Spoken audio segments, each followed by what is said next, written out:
వైఎస్ఆర్సీపీ ప్రభుత్వ హయాంలో వైఎస్ జగన్మోహన్ రెడ్డి ముఖ్యమంత్రిగా ఉన్న సమయంలో జగన్మోహన్ రెడ్డి అండదండలు చూసుకుని ప్రముఖ దర్శకుడు ప్రముఖ నటుడైనటువంటి పోసాని కృష్ణమురళి అప్పటి ప్రతిపక్ష నాయకుల మీద అనుచిత వ్యాఖ్యలు అసభ్యకరమైనటువంటి పదజాలంతో కొన్ని విమర్శలు చేసినటువంటి నేపథ్యంలో పోసాని కృష్ణమురళిని నిన్న ఆంధ్రప్రదేశ్ పోలీసులు అరెస్ట్ చేయడం జరిగింది. అసలు ఏ కేసుల్లో పోసాని మురళి అరెస్ట్ అయ్యారు అనేది మనం పూర్తి స్థాయిలో తెలుసుకునేటువంటి ప్రయత్నం చేద్దాం. ప్రస్తుతం మనతో పాటు ఉన్నారు ప్రముఖ సినీ విశ్లేషకులు, ప్రముఖ సీనియర్ జర్నలిస్ట్ యజ్ఞమూర్తి గారు. వారితో మాట్లాడదాం. యజ్ఞమూర్తి గారు నమస్తే అండి. నమస్తే కృష్ణ. పోసాని గారిని నిన్న ఆంధ్రప్రదేశ్ పోలీసులు అరెస్ట్ చేయడం జరిగింది. ఏంటి సార్, ఏ కేసుల్లో పోసాని కృష్ణమురళిని ఆంధ్రప్రదేశ్ పోలీసులు అరెస్ట్ చేశారు? ఇప్పుడు ఆయన ఎక్కడున్నారంటే ఏం చెప్తారు? ఆయన మీద ఒక్క కేసు కాదు, అటు శ్రీకాకుళం జిల్లా నుంచి ఇటు చిత్తూరు జిల్లా దాకా అనేక పోలీస్ స్టేషన్లో ఆయన మీద కేసులు నమోదయ్యాయి.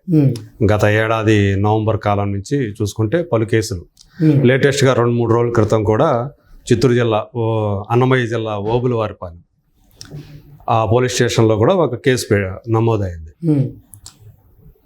అంటే చిత్రసీమలో కులాల మధ్య కుంపట్లు పెట్టే విధంగా, విద్వేషాలు రెచ్చగొట్టే విధంగా ఆయన అనుచిత వ్యాఖ్యలు చేశారు. అలాగే ఇప్పటి ముఖ్యమంత్రి, ఉప ముఖ్యమంత్రి, అలాగే ఐటీ మినిస్టర్ వీళ్ళందరి మీద కూడా తాము అధికారంలో ఉన్నప్పుడు అంటే మాటల్లో చెప్పలేనటువంటి అసభ్య పదజాలతో దూషించారు అని చెప్పేసి కేసు నమోదైంది. దీన్ని మీద వాళ్ళు వచ్చి ఆ ఓబులవారిపాలెం పోలీసులు వచ్చి, యాక్చువల్గా ఆయన అంతకుముందు ఇక్కడ ఉండేవాడు, ఎల్లారెడ్డిగూడలో ఉండేవాడు. ఆ అడ్రస్ మీద వచ్చింది ఆయనకి. తర్వాత ఆయన ఇక్కడి నుంచి మైహూమ్ భూజా అని చెప్పేసి గచ్చిబౌలిలో అక్కడ షిఫ్ట్ అయ్యారు. సో అక్కడ రాయదుర్గం పోలీసుల వాళ్ళ సహకారంతో నిన్న రాత్రి ఆయన్ని అదుపులో తీసుకున్నారు. అక్కడ కూడా ఆయన ఓవర్ యాక్షన్ చేశారు. అసలు మీరెవరు, నన్ను ఎందుకు, అంటే పోలీసులతో వాగ్వివాదానికి. అవును, మీరు నాకు నోటీస్ ఇస్తే నేను సమాధానం చెప్తాను, నేను ఎందుకు రావాలి మీతోటి, ఇలా తన అడ్డగోలుగా వాదించారు. మొత్తానికి అయితే అరెస్ట్ చేసి తీసుకెళ్ళారు. మన అందరికీ తెలుసు, అంటే తెలుగుదేశంలో ఉండి తర్వాత వైసీపీకి వెళ్ళిన కొంతమంది నాయకులు తెలుసు. టీడీపీలో ఉన్నప్పుడు వాళ్ళు ఎలా మాట్లాడేవాళ్ళో కూడా మనకు తెలుసు. రోజా కానివ్వండి, కొడాలి కానివ్వండి, వల్లభనేని వంశీ కానివ్వండి, వీళ్ళందరూ కూడా టీడీపీలో ఉన్నప్పుడు ఇంత ఘోరమైనటువంటి భాషతో ఎప్పుడు మాట్లాడేవాళ్ళు కాదు. వైసీపీకి వెళ్ళిన తర్వాతే వాళ్ళు అరాచక భాషతో మాట్లాడుతూ వచ్చారు. ఎవరి మీద అంటే తండ్రి కొడుకులైనటువంటి చంద్రబాబు, నారా లోకేష్, అలాగే పవన్ కళ్యాణ్ మీద కూడా ఇష్టం వచ్చినట్లు. అంటే జగనే వాళ్ళని అలా ప్రోత్సహించారు. ఎందుకంటే ఒకసారి ఓపెన్గానే ఆయన కలెక్టర్లు, బ్యూరోక్రాట్లను కూడా అది వరకు ప్రభుత్వాన్ని తిట్టమని ఈయన ప్రోత్సహిస్తూ మాట్లాడాడు. బ్యూరోక్రాట్లను అలా చెప్తే ఇక తన పార్టీ వాళ్ళకి ఇంకేం చెప్తారు? ఎంత ఎక్కువగా తిడితే అంత ఎక్కువగా ఆయన దృష్టిలో పడతాం, ఆయన్ని ప్రసన్నం చేసుకున్నట్లు అవుతుంది అని ఇష్టం వచ్చినట్లు అనేక మంది చంద్రబాబు నాయుడు గారిని, పవన్ కళ్యాణ్ని, లోకేష్ని టార్గెట్ చేసుకొని నీచమైన భాషతో మాట్లాడటం మనం చూసాం.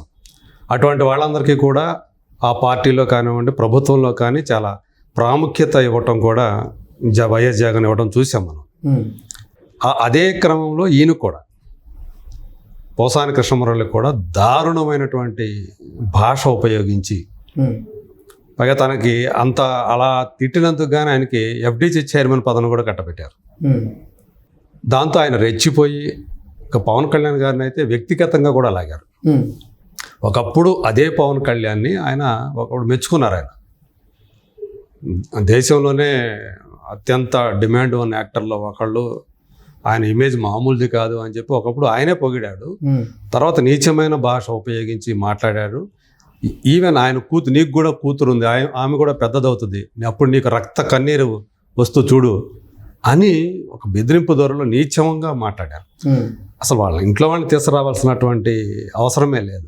అట్లా దరిద్రపు, అంటే మనం మాటలు చెప్పలేం, అలాంటి భాష ఉపయోగించి బూతులు, 2 బూతులు మాట్లాడారు. ఎప్పుడైతే అధికారం కోల్పోయి తెలుగుదేశం పార్టీ మళ్ళీ అధికారంలోకి వచ్చిందో ప్లేట్ ఫిరాయించారు నవంబర్లో. నేను ఇంకా రాజకీయాల జోలికి వెళ్ళను, ఎవరి గురించి ఏం మాట్లాడను, నన్ను వదిలేసేయండి అన్న రీతిలో ఆయన అంటే కాళ్ళబేరానికి వచ్చారనమాట. అంటే తను ఒకప్పుడు ఎంత పోయి మాట్లాడాడో దాని మీద కేసులు అనే వరుసగా నమోదవుతూ ఉంటే ఆయనకి భయపడిపోయాడు.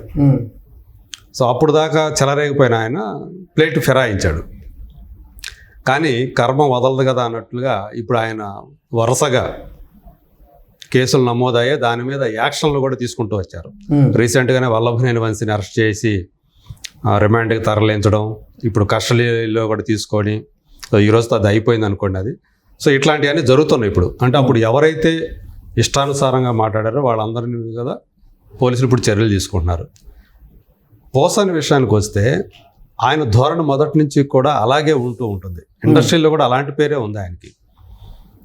అంటే ఊరికే అనవసరంగా ఆవేశపడిపోతుంటాడు, ఎలా పడితే అలా మాట్లాడేస్తుంటాడు ఎవరినైనా సరే. అది గురువులనైనా చూడడం, ఇంకొకనైనా చూడడం అనేటువంటి ఉంటుంది. ఆయన మనస్తత్వానికి సరిగ్గా అద్దం పట్టే సినిమాని ఆయనే తీసుకున్నాడు. దాని పేరు మెంటల్ కృష్ణ. దానికి ఆయనే కథ, ఎవరో కథ రాస్తే లేదా ఎవరో డైరెక్ట్ చేస్తే ఎవరో నిర్మిస్తే చేసింది కాదు. ఆయనే కథ రాసుకున్నాడు, ఆయనే ఆ క్యారెక్టర్ సృష్టించాడు. కృష్ణ అనే క్యారెక్టర్ని అందులో మెంటల్ కృష్ణ అని పెట్టుకున్నాడు.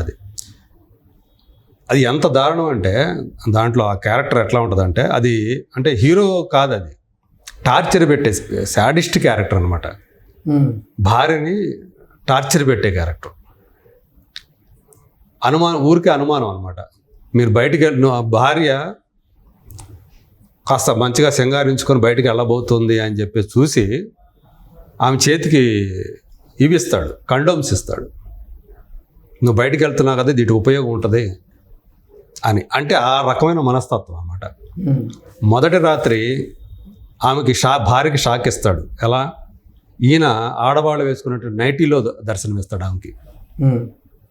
ఆమె షాక్ అయిపోద్ది, ఏంది ఇది అని. తర్వాత తెలుస్తుంది అతను మామూలుగానే క్యారెక్టర్లోనే నపుంసకుడు అనేది అందులో ఆ క్యారెక్టరైజేషన్. సో అతను ఆమెను పెట్టేటువంటి చిత్రహింసలు, పాలవాడితోటి ఈమెకి ఏదన్నా ఇది ఉందని చెప్పేసి, వివాహేతర సంబంధం ఉందా అని చెప్పేసి అలా అనుమానిస్తాడు. మామూలు టార్చర్ కదా ఆ భార్యకి. సో అలాంటి క్యారెక్టర్ అనమాట అది. సో ఆయన ఎంతో ఇష్టపడి ఆ క్యారెక్టర్ తనే పోషించాడు. ఈయన ఎప్పుడైతే పోసాని కృష్ణమురళి ఇలా మాట్లాడుతూ ఉన్నాడో, అధికారంలోకి వచ్చిన తర్వాత ఎఫ్డీసీ చైర్మన్ అయిన తర్వాత మరీ చలరైపోయాడు. అప్పుడే అన్నారు ఈయన సరిగ్గా ఆమె ఏదైతే తను సినిమా తీశాడో మెంటల్ కృష్ణ అని, సరిగ్గా దానికి యాప్ట్ మెంటల్ గాడు అని చెప్పేసి అంటూ వచ్చారు. ఇప్పుడు ఆయన ఏదో తాను పత్తిత్తుని నేను ఇంకా రాజకీయాల్లోకి జోలికి పోను అని చెప్పినంత మాత్రాన ఇదివరకు ఆయన చేసినటువంటి వ్యాఖ్యలు, దారుణమైనటువంటి తిట్లు ఏవైతే ఉండేవో, అంటే ఒక రకంగా చెప్పాలంటే ఒక అరాచక శక్తిలాగా మారాడు. ఆ టైంలో అరాచక శక్తిలాగానే బిహేవ్ చేశాడు. అలాంటి వాళ్ళని ముందు పెట్టుకున్న ఆ రోజుల్లో వైసీపీ ఒక రకంగా అంటే మానసిక ఆనందం కూడా పొందిందని చెప్పాలి. సో కానీ రోజులన్నీ కూడా ఎప్పుడు ఒకే రకంగా ఉండవుగా, భూమి గుండ్రంగా ఉంటుందన్నట్లు వీళ్ళు చేసిన తప్పులన్నీ కూడా ఏదో రోజు మళ్ళీ వాళ్ళ మెడకే చుట్టుకునేటువంటి రోజు ఒకటి వస్తుంది అని చెప్పి ఇప్పుడు పోసాని కృష్ణమురళిని చూసి చాలామంది సినిమా వాళ్ళు కూడా అదే అనుకుంటూ ఉన్నారు. ఏంటి సార్ అసలు ఇప్పుడు ఆంధ్రప్రదేశ్ పోలీసులు పోసాని కృష్ణమురళిని అరెస్ట్ చేసి ఎక్కడికి తరలించారు? అదేంటి అక్కడికే దాని పేరు ఏంటి రాయచోటికి తరలించారు అని చెప్పేసి చెప్తున్నారు. రాత్రి అదుపులో తీసుకున్నారు. సో ఆయన నేను హాస్పిటల్లో చేరాలి, నా ఒంట్లో సరిగా లేదు ఇవన్నీ చెప్పినప్పటికీ కూడా పోలీసుల ముందు ఆయన పప్పులు ఉడకలేదు. భార్య కూడా అప్పటికి ఆయనకి అన్ని మందులు నేనే ఇస్తానండి, ఇప్పుడు ఆయన మందులు ఇవ్వాలండి అంటే అవన్నీ మేము చూసుకుంటాంలేండి అని చెప్పేసి పోలీసులు కూడా ఆమెకి చెప్పి ఆయన తమ అధీనంలోకి తీసుకువెళ్ళారని చెప్పేసి మనకు సమాచారం అందుతోంది. మేబీ ఈరోజు ఆయనకి కోర్టులో హాజరుపరిచి రిమాండ్కి తరలించే అవకాశాలు ఉన్నాయని చెప్పేసి చెప్తున్నారు న్యాయ నిపుణులు. సో నాన్ బెయిలబుల్ వారెంట్ ఆయనకు జారీ అయింది. సో ఖచ్చితంగా రిమాండ్ తప్పదు అని చెప్పేసి చెప్తూ ఉన్నారు. మరి దీని నుంచి ఆయన ఎలా బయటపడతారు ఏంటి అనేది మరి చూడాలి. Okay sir, thank you so much. Thank you.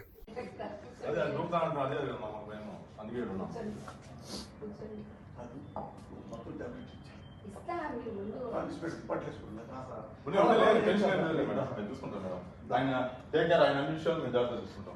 ఆయనకి టాబ్లెట్స్ వేయవో తెలియదండి, లేదు, నేనే లేదు. ఇస్తాను అన్ని నేనే